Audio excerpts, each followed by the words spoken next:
اسلام نے مسلمانوں کو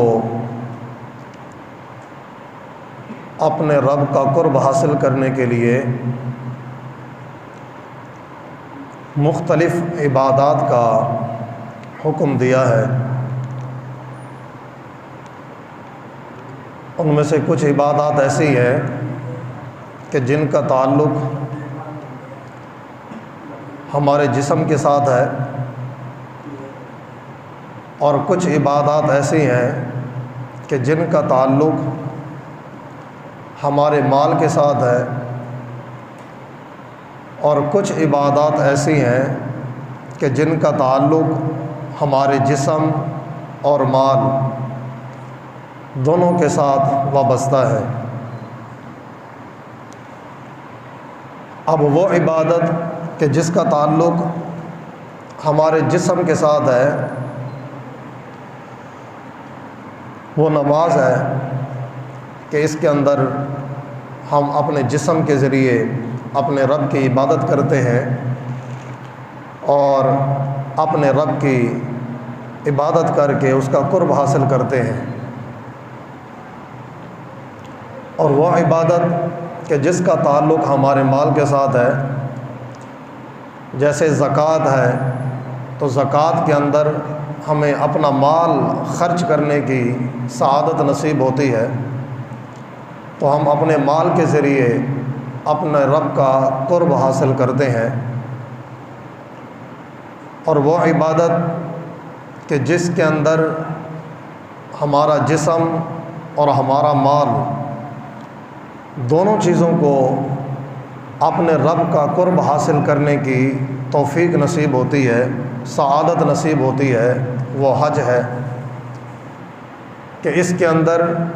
انسان کو جسمانی طور پر بھی مشقت اٹھانے کی، جسمانی طور پر تھوڑی سی ہمت کرنے کی اس کو سعادت ملتی ہے، اور اس کے ساتھ ساتھ اپنا مال بھی خرچ کرنے کی اللہ رب العالمین اس کو توفیق عطا فرماتا ہے۔ اور اللہ رب العالمین نے قرآن پاک کے اندر اور حضور نبی اکرم صلی اللہ تعالیٰ علیہ وآلہ وسلم نے اس حج کے لیے ایک نہیں کئی مقامات پر اس کی فضیلتوں کو اجاگر فرمایا ہے، اس کی فضیلت کو بیان فرمایا ہے کئی مقامات کے اوپر۔ حدیث پاک کے اندر موجود ہے، حضور نبی اکرم صلی اللہ تعالیٰ علیہ وسلم نے روایت بیان کیا ہے، حضرت عبداللہ ابن مسعود رضی اللہ تعالیٰ عنہ روایت کرتے ہیں کہ حضور علیہ الصلوۃ والسلام نے ارشاد فرمایا کہ تابعوا بین الحج والعمرۃ، فرمایا کہ لوگوں مسلسل حج اور عمرہ کیا کرو، فإنہما ینفیان الفقر والذنوب،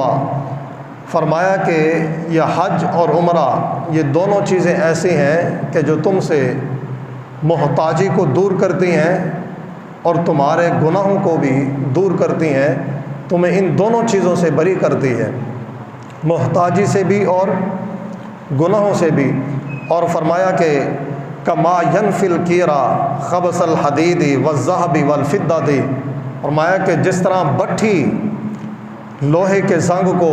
چاندی اور سونے کے زنگ کو دور کرتی ہے، فرمایا کہ ایسے ہی حج اور عمرہ